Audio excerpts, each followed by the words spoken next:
जो हमारी CGPSC mains के लिए क्लास चल रही है उसमें हम दर्शन शास्त्र के 9 टॉपिक को कवर कर चुके हैं। आज हम दर्शन शास्त्र के 10वें टॉपिक को कवर करने जा रहे हैं जो हमारे सिलेबस में मेंशन है। आज का हमारा टॉपिक है बौद्ध दर्शन। देखिए, बौद्ध दर्शन की अगर हम सिलेबस में देखें तो बौद्ध दर्शन में 4 पार्ट को अपने को कवर करने के लिए कहा गया है। एक है अष्टांगिक मार्ग, एक है प्रतीत्य समुत्पाद, अनात्मवाद और क्षणिकवाद। ये टोटल 4 जो है टॉपिक हमारे इसमें बौद्ध दर्शन के अंतर्गत दिए हैं। लेकिन अगर हम ध्यान से देखें तो अष्टांगिक मार्ग तब तक कंप्लीट नहीं होगा जब तक हम आर्य सत्य ना पढ़े। तो अगर हम सिलेबस में देखें तो सीधे सीधे 4 टॉपिक मेंशन है, लेकिन एक और टॉपिक हमारे सिलेबस में है वो है आर्य सत्य, क्योंकि अष्टांगिक मार्ग जो है वो बिना आर्य सत्य के कंप्लीट नहीं होगा, क्योंकि आर्य सत्य का ही अगला भाग जो होता है वो अष्टांगिक मार्ग है। तो यानी बौद्ध दर्शन में हमको टोटल 5 टॉपिक पढ़ने पड़ेंगे।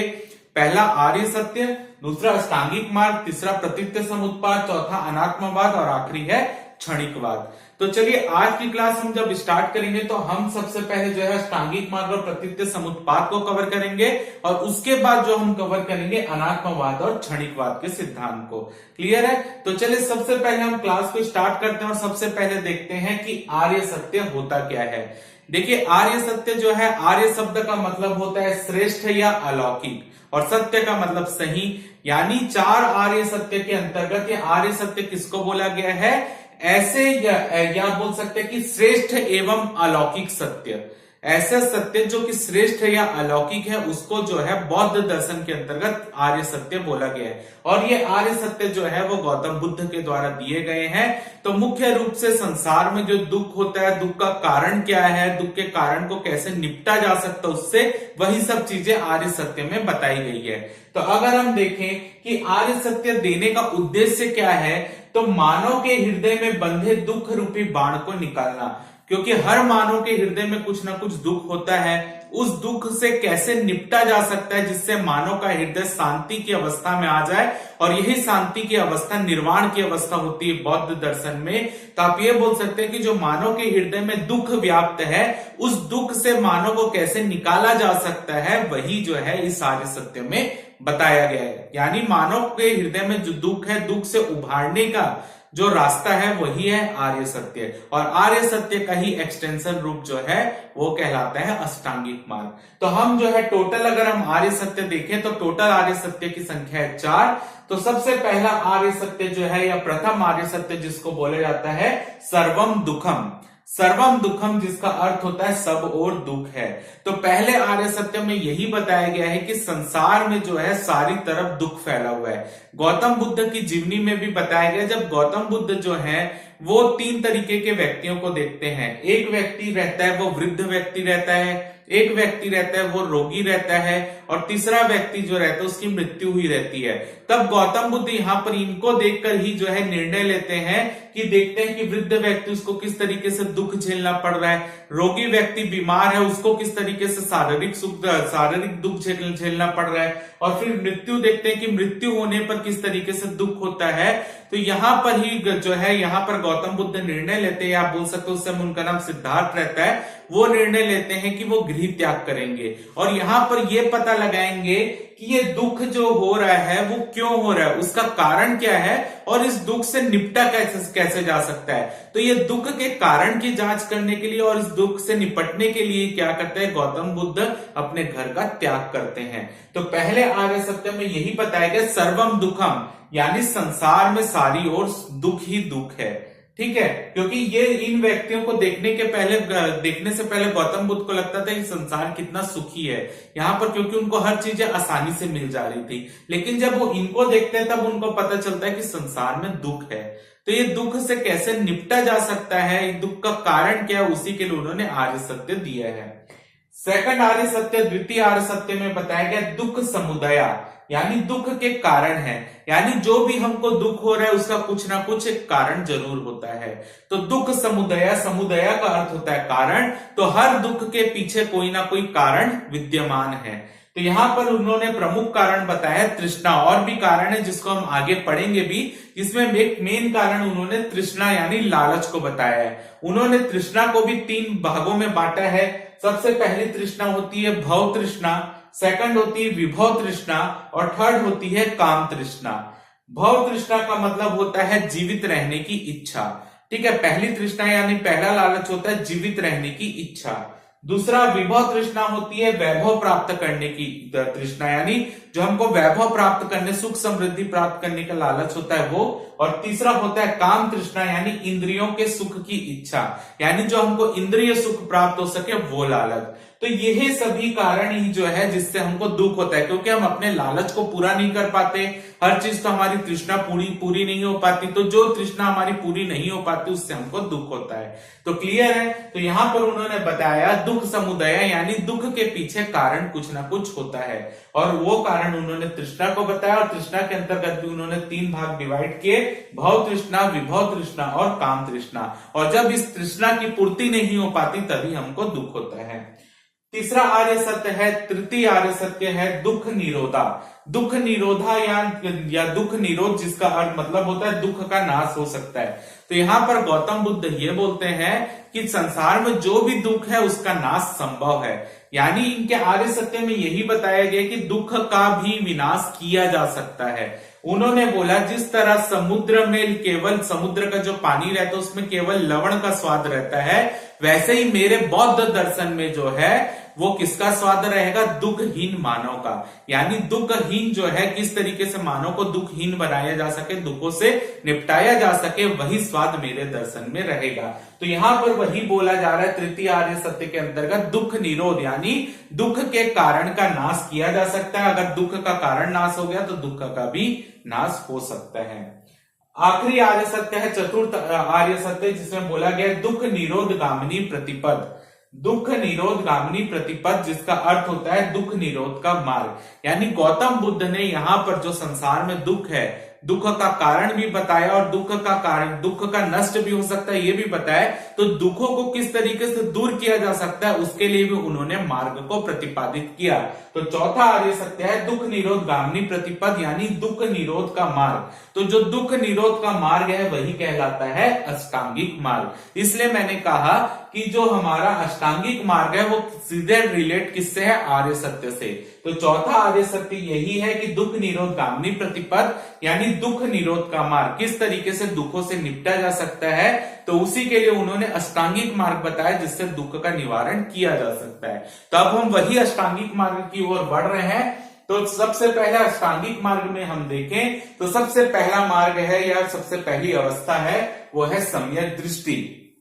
सम्यक का अर्थ होता है सही और दृष्टि का अर्थ होता है दृष्टिकोण। यानी यहाँ पर गौतम बुद्ध ये बोलते हैं कि हमको जो है सभी वस्तुएं, सभी घटनाओं के प्रति हमारा दृष्टिकोण जो है वो सही होना चाहिए। किसी भी चीज के प्रति हमारा दृष्टिकोण गलत नहीं होना चाहिए। तो पहला अष्टांगिक मार्ग के अंतर्गत उन्होंने मार्ग बताया है सम्यक दृष्टि, यानी हमारा दृष्टिकोण जो है वो सही ही होना चाहिए। ऐसा नहीं कि हमारा क्योंकि हम वस्तुओं का सही दृष्टिकोण समझ ही नहीं पाते। ठीक है, जैसे कि हमको पता है कि अगर हमारा जन्म हुआ है तो हमारी मृत्यु हो गई, लेकिन कई मानव, जैसे अधिकतर हम सभी ये समझते हैं कि हमारी मृत्यु ना हो, लेकिन वो एक परम सत्य है कि हमारी मृत्यु होगी ही। तो यहां पर क्योंकि हमारा दृष्टिकोण गलत है कि हमारी मृत्यु ना हो, क्योंकि अमर होना ऐसा तो संभव नहीं है, तो इसी के लिए मृत्यु तो हमेशा सत्य ही है, मृत्यु होगी ही। तो वही बोल रहे हैं वो कि हमारा दृष्टिकोण जो है वो सही होना चाहिए कि जो सत्य है उसको हम सत्य समझे, उसको नकारने का प्रयास ना करें। तो हर घटनाओं, हर वस्तुओं के प्रति हमारा दृष्टिकोण हमेशा सही होना चाहिए। सेकंड है सम्यक संकल्प। सम्यक संकल्प यानी सही कर्मों को करने का संकल्प। हमारे जो मन में जो भी हमारा संकल्प है या जो हमारे कर्म है वो हमेशा सही हो, ऐसा हमको संकल्प लेना चाहिए। गलत कर्मों के हमको ध्यान नहीं देना चाहिए। तो यहाँ पर जो भी हम कर्म करें, अच्छे कर्म करें, ऐसा हमारा संकल्प हमेशा रहना चाहिए। तीसरा है सम्यक वाक। सम्यक वाक का मतलब है सही वचन। सही वचन कहने का मतलब यह है कि आप ऐसे वचन बोलने का प्रयास कीजिए जिससे किसी को दुख ना हो। हमेशा मृदुभाषी रहे और सही बोले, गलत कभी ना बोले, जो भी बोले सही बोले, लेकिन ऐसी बातें बोले, ऐसे वचन बोले जिससे कोई किसी को जो है वो दुखी ना हो उसको सुन के। ठीक है, तो यहाँ पर बोला गया है सम्यक वाक, यानी सही वचन बोले, सत्य वचन बोले, मृदुभाषी रहे, आपके वचन से किसी को नुकसान या दुख नहीं होना चाहिए। अगला जो है वो है फोर्थ सम्यक कर्मांत। सम्यक कर्मांत का अर्थ होता है सही कर्म करना। सही कर्म करना, सदैव हमको सही कर्म करना चाहिए, चोरी नहीं करना चाहिए, अहिंसा का पालन करना चाहिए, हिंसा नहीं करना चाहिए। तो हमेशा हमारे कर्म जो होते हैं वो सही होने चाहिए। अगला है सम्यक आजीव। सम्यक आजीव का मतलब यह है कि हम शुद्ध रूप से जीविकोपार्जन करें। ऐसा नहीं कि हम अपनी आमदनी के लिए, हमारे जीवन को व्यतीत करने के लिए गलत साधन का प्रयोग करें। जैसे कि बौद्ध दर्शन के अंतर्गत बोला गया है जो है प्राणियों का व्यापार नहीं करना चाहिए, मांस व्यापार नहीं करना चाहिए, शस्त्र व्यापार नहीं करना चाहिए, आपके विष का व्यापार नहीं करना चाहिए। यानी ऐसे व्यापार करने से जो हमारी आजीविका होती है वो सही नहीं होती। इसलिए यहाँ पर मुख्य रूप से बोला कि हमको जो जीविकोपार्जन करना है वो शुद्ध करना है।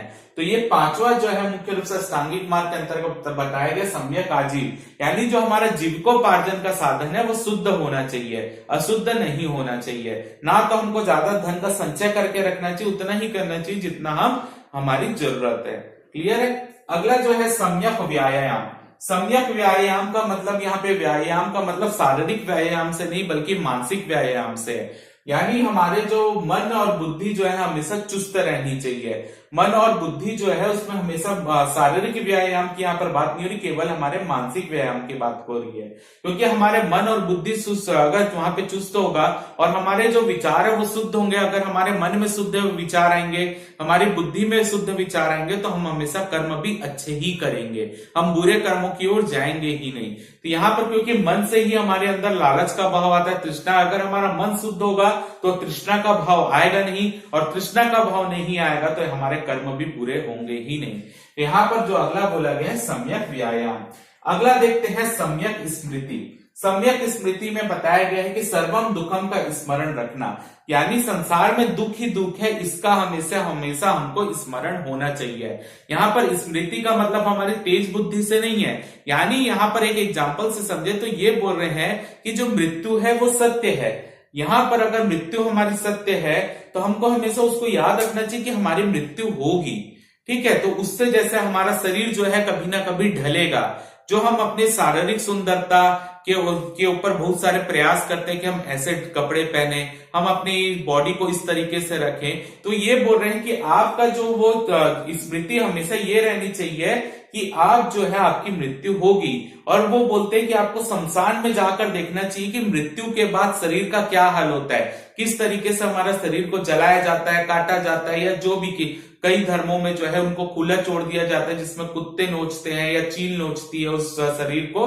तो ये सब आप देखिए किस तरीके से हमारे शरीर का अंत होता है। तो इससे यहाँ वो ये बताने का प्रयास करें कि आप जो जीवित रहते किसी भी चीज का मोह ना करें, चाहे वो शरीर का मोह हो या किसी और चीज का, क्योंकि उसका अंत इसी तरीके से होना है।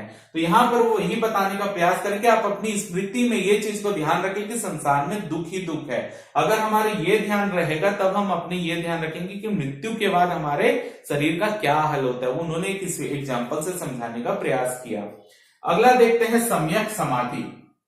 सम्यक समाधि में बोला गया है वन या निर्जन जगह पर जाकर स्थिर आसन में बैठना। निर्जन जगह जहां पर भीड़ भाड़ ना हो, यानी वन या ऐसी जगह जहां पर कोई रहता ही ना हो, वहां पे जगह पर जाकर एक स्थिर आसन में बैठना ही यहाँ पर सम्यक समाधि बोला गया। और मुख्य रूप से वो स्थिर आसन में बैठते हुए जो आपका मन होना चाहिए, चित्त होना चाहिए, वो एकदम विशुद्ध होना चाहिए, कोई विचार उसमें नहीं होने चाहिए। अब यहाँ पर जो है उन्होंने समाधि की 4 अवस्थाएं बताई है। प्रथम अवस्था में बोला है कि उस अवस्था में जब व्यक्ति समाधि में बैठता है या एक आसन में बैठता है तो उस समय जो है वो केवल उसके मन में जो विचार आने चाहिए केवल ये कि वो 4 आर्य सत्य जो बताए गए हैं उसका चिंतन मनन करे, उस पर तर्क वितर्क करे। तो पहली समाधि की अवस्था होती है जिसमें वह व्यक्ति जो है वो आर्य सत्य के बारे में चिंतन मनन करता है, तर्क वितर्क देता है।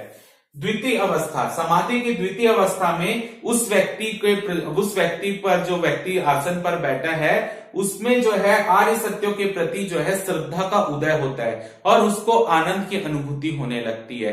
तो द्वितीय अवस्था में जो आर्य सत्य के प्रति जो है श्रद्धा का अनुभव होता है और उसमें आनंद की, या बोल सकते हैं आनंद की अनुभूति उस व्यक्ति को होने लगती है। तृतीय अवस्था होता है उसमें व्यक्ति में जो है उस आनंद की भी उपेक्षा का भाव आ जाता है, यानी अब उसको आनंद से भी कोई मतलब नहीं रहेगा, उसके प्रति भी उपेक्षा का भाव आ जाता है। और चतुर्थ अवस्था होती है चित्त वृत्तियों का पूर्ण निरोध, यानी जो उसके मन में अब पूर्ण तरीके से शांति हो जाती है, और यही शांति की अवस्था ही निर्वाण की अवस्था भी होती है।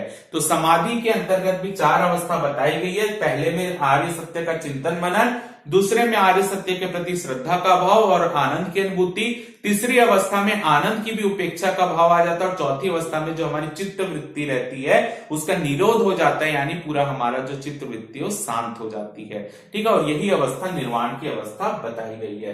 तो ये है हमारा पहला टॉपिक, यहां पर कवर होता है कि जो हमारा आर्य सत्य है और आर्य सत्य के अंतर्गत दुख का निरोध के लिए जो अष्टांगिक मार्ग बताया गया है वो टॉपिक हमारा यहाँ पर कवर होता है। अब हम हमारे दूसरे टॉपिक की ओर बढ़ते हैं जिसका नाम है प्रतीत्य समुत्पाद।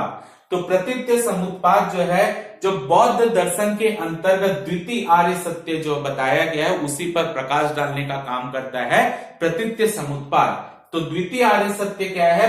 दुख समुदया, यानी दुख के कारण होते हैं, यानी अगर आपको दुख हो रहा है तो उस दुख का कोई ना कोई कारण होगा। तो प्रतीत्य समुत्पाद का जो सिद्धांत है वो इन्हीं कारणों पर प्रकाश डालता है कि आपको किन कारण से दुख हो सकता है। ठीक है, तो यहां पर जो है मुख्य रूप से प्रतीत्य का अर्थ होता है एक वस्तु की प्राप्ति होने पर, समुत्पाद का अर्थ होता है अन्य वस्तु की उत्पत्ति होना। तो प्रतीत्य समुत्पाद का अर्थ हो गया एक वस्तु की प्राप्ति होने पर अन्य वस्तु की उत्पत्ति होना।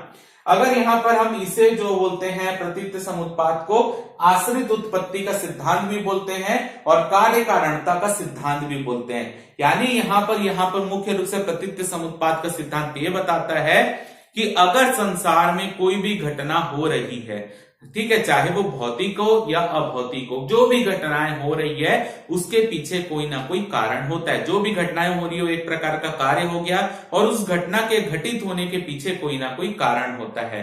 जैसे कि यहां पर बोला गया है कि संसार में दुख ही दुख है, तो दुख है तो उसका भी तो कोई कारण होगा। तो इस प्रतीत्य समुत्पाद के अंतर्गत यही बताया गया कि इन दुखों के कारण क्या है। तो उन दुखों के कारण को ही बोला गया है द्वादश निदान, इसी को ही बोला गया है भव चक्र या संसार चक्र। तो प्रतीत्य समुत्पाद क्या है कि संसार में कोई भी घटना हो रही है उसके पीछे कोई ना कोई कारण जरूर होगा।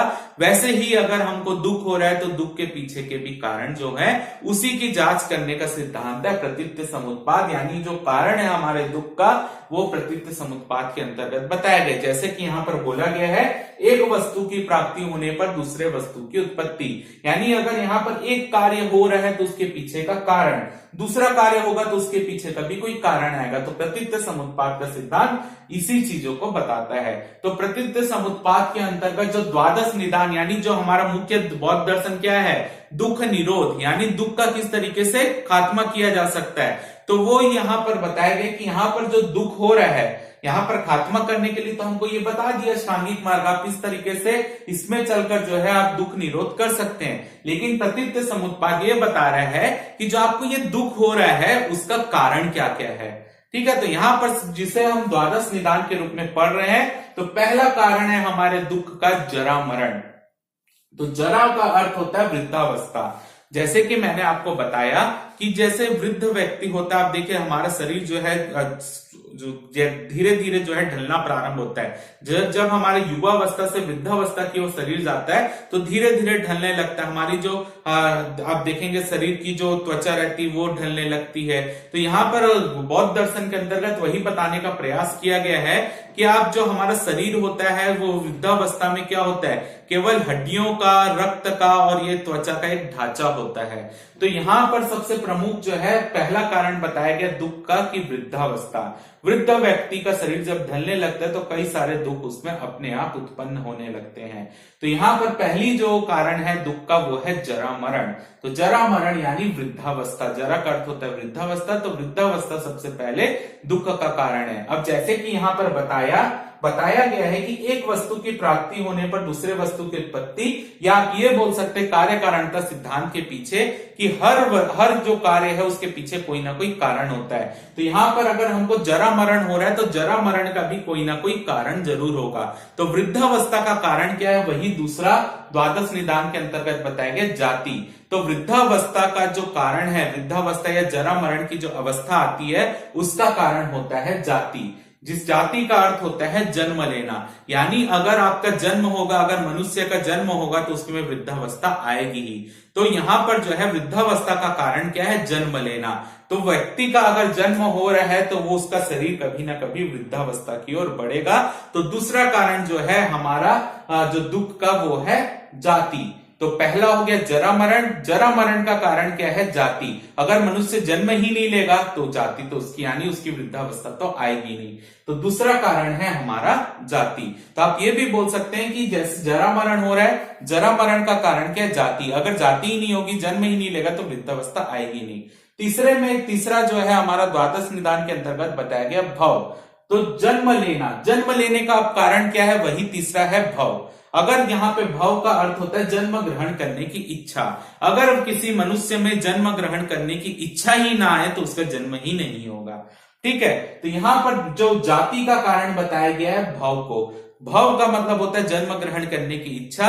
अगर जन्म ग्रहण करने की इच्छा ना आए तो व्यक्ति का जन्म नहीं होगा, और जन्म नहीं होगा तो उसकी वृद्धावस्था नहीं होगी। तो वृद्धावस्था का कारण है जन्म लेना, और जन्म लेने का कारण है जन्म ग्रहण करने की इच्छा। अब चौथा है उपादान। अब जन्म ग्रहण करने की जो इच्छा है, जिसे हम भव कह रहे हैं, तो भव का कारण क्या है, तो भव का कारण है उपादान। उपादान का मतलब होता है जगत की वस्तुओं के प्रति राग व मोह। तो जो मनुष्य होता है उसको जो है जगत की जो जितनी भी वस्तुएं उसके प्रति हमको राग या मोह का भाव होता है, जिसके कारण हमारे मन में जन्म लेने की इच्छा जागृत होती है, और जन्म लेने की इच्छा जागृत होती जिसके बाद हमारा जन्म होता है, और जन्म होता है तो उसके बाद हमारी वृद्धावस्था भी आएगी। तो अगर आपको जगत की वस्तुओं के प्रति राग व मोह ही नहीं होगा तो आपका जन्म भी नहीं होगा, यानी जन्म लेने की इच्छा भी जागृत नहीं होगी, और जन्म लेने की इच्छा जागृत नहीं होगी तो जन्म भी नहीं होगा, और जन्म भी नहीं होगा तो वृद्धावस्था भी नहीं आएगी।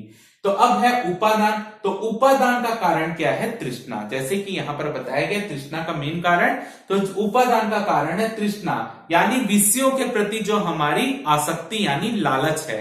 तो जो वस्तुओं के प्रति हमारी लालच है उससे ही हम वस्तुओं के प्रति प्रेम का भाव जागृत करते हैं, और प्रेम का भाव जागृत होता है तो हमारी जन्म लेने की इच्छा जागृत होती है। जन्म लेने की अगर इच्छा जागृत होगी तभी हमारा जन्म होगा, और जन्म हुआ तो वृद्धावस्था आएगी। तो उपादान का कारण है तृष्णा, विषयों के प्रति लालच। तो तृष्णा के तीन जो अवस्थाएं उसमें हमने देख लिया, भव तृष्णा, विभव तृष्णा और काम तृष्णा। इसको हमने पहले ही चर्चा कर लिया। अब देखते हैं कि तृष्णा का कारण क्या है। तो तृष्णा का कारण होता है वेदना। वेदना यानी हर प्रकार की अनुभूति। अगर हमारे शरीर में, हमारे मन में हर प्रकार की अनुभूति होगी तो उसके प्रति हमारी तृष्णा जागृत होगी ही। तो यहाँ पर तृष्णा का कारण बौद्ध दर्शन में बताया गया, या गौतम बुद्ध ने बताया, वेदना, यानी हमारी जो अनुभूति होती है वो है वेदना। वेदना का कारण होता है स्पर्श। स्पर्श यानी इंद्रियों और विषयों की संयोग अवस्था। यहां पर हमारी इंद्रियां किसके टच में आती है, वस्तुओं के, विषय जो भी चीज है उसके टच में आती है। उसके टच में आएगी तभी तो हमको उसकी अनुभूति होगी, अनुभूति होगी तभी तो हमारे लालच का भाव आ रहा है, उसमें लालच का भाव आएगा, यानी हमारे मन में उसके प्रति जगत, उसके प्रति जो है राग व मोह का भाव आएगा। फिर हम जन्म लेंगे तो उसके बाद जो है यहाँ पर हमारी वृद्धावस्था की व्यवस्था आएगी। तो यहाँ पर स्पर्श जो है इंद्रियों और विषयों की संयोग अवस्था, यानी वेदना का कारण क्या है, स्पर्श है। अब स्पर्श का कारण क्या है, षडायतन। षडायतन यानी जो हमारी 6 प्रकार की इंद्रियां होती हैं, ठीक है, जैसे आंख, कान, नाक, जीभ, त्वचा और मन। यही तो हमारी मेन इंद्रियां है जिससे हम स्पर्श का अनुभव कर सकते हैं। आंख से हम देख सकते हैं, कान से सुन सकते हैं, नाक से सूंघ सकते हैं। इस तरीके से आंख, कान, नाक, जीवा व त्वचा व मन, ये हमारी 6 इंद्रियां हैं जिसे षडायतन बोला गया। और इन्हीं इंद्रियों से जो हमारे स्पर्श का भाव आता है, अगर यही इंद्रियां ना होगी तो हमारे स्पर्श तो होगा ही नहीं।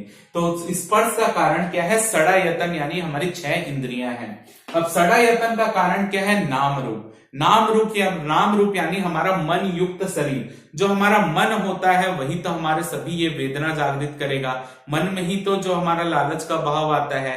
तो यहाँ पर जो है षडायतन का प्रमुख कारण माना गया नाम रूप को, यानी हमारा जो शरीर होता है वो मन युक्त होता है, जिसके कारण ये सभी बहुत जागृत होते हैं, जो हम ऊपर पढ़ चुके हैं। अब नाम रूप का कारण बताया गया विज्ञान को। विज्ञान यानी चेतना। तो जब गर्भस्थ भ्रूण होता है, जब पेट के अंदर जब है महिलाओं में भ्रूण की अवस्था में जब गर्भ होता है, तो ऐसी अवस्था में चेतना अगर ना हो तो शरीर का विकास, जो भ्रूण का विकास ही नहीं हो सकता। यानी हमारे जो गर्भस्थ भ्रूण होता है उसमें भी चेतना जरूरी होती है, उसके बिना उस भ्रूण का विस्तार ही नहीं हो सकता। तो यहाँ पर जो विज्ञान यानी चेतना, तो नाम रूप का कारण जो हमारा मन युक्त शरीर बन रहा है उसका कारण क्या है कि जो भ्रूण में चेतना होती है, चेतना नहीं होगी तो जो है वो शरीर का विकास ही नहीं होगा। तो नाम रूप का कारण है विज्ञान यानी चेतना। विज्ञान का कारण है संस्कार। संस्कार का मतलब होता है कर्मफल।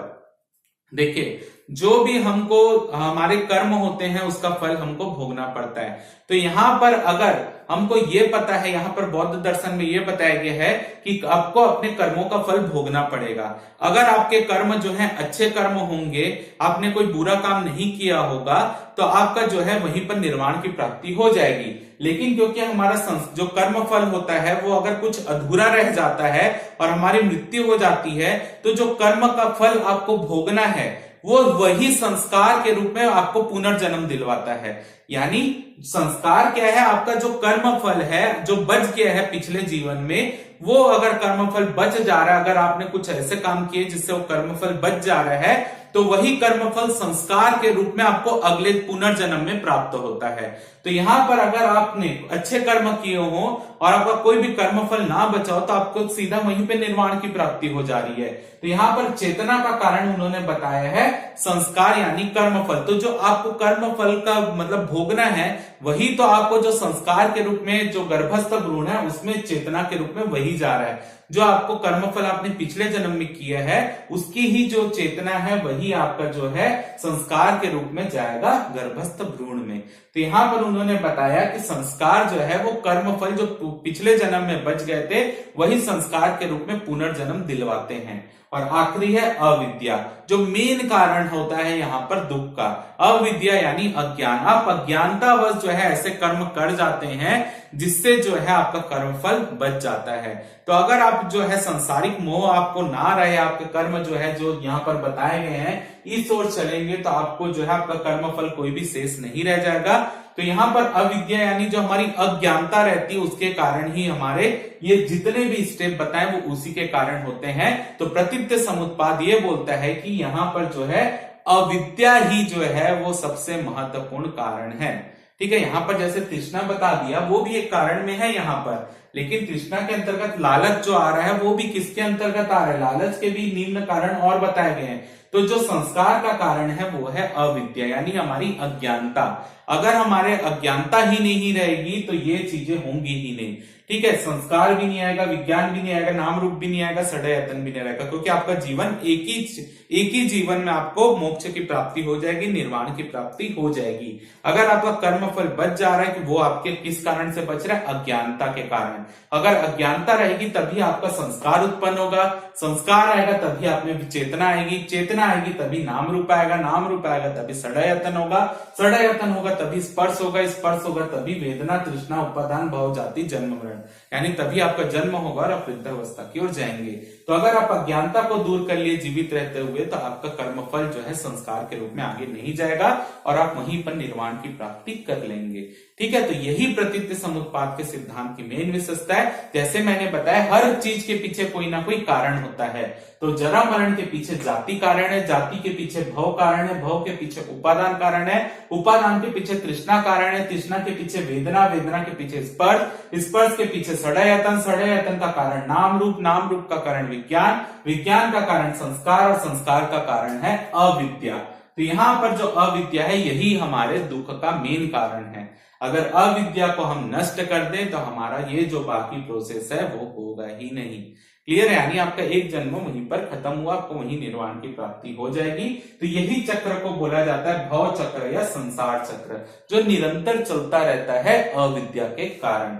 तो यहाँ पर बौद्ध दर्शन के अंतर्गत गौतम बुद्ध ये भी बोलते हैं कि जो प्रतीत्य समुत्पाद को देखता है वही धर्म को देखता है, और जो धर्म को देखता है वही प्रतीत्य समुत्पाद को देखता है। तो आप ये बता सकते हैं प्रतीत्य समुत्पाद के अंतर्गत एक गौतम बुद्ध ने कहा है जो प्रतीत्य समुत्पाद को देखता है वही धर्म को देखता है, और जो धर्म को देखता है वही प्रतीत्य समुत्पाद को देखता है। तो यहाँ पर हमारा दो टॉपिक कवर होता है, अष्टांगिक मार्ग और प्रतीत्य समुत्पाद। अब हम यहाँ पर जैसे कि यहाँ पर मैंने बता दिया जो आपको पूरा डिटेल था, अब हम आगे बढ़ेंगे और यहाँ पर दो और जो सिद्धांत है, अनात्मवाद का सिद्धांत और क्षणिकवाद का सिद्धांत, अब हम उस पर चर्चा करेंगे। तब तक आप इसका स्क्रीनशॉट ले लीजिए।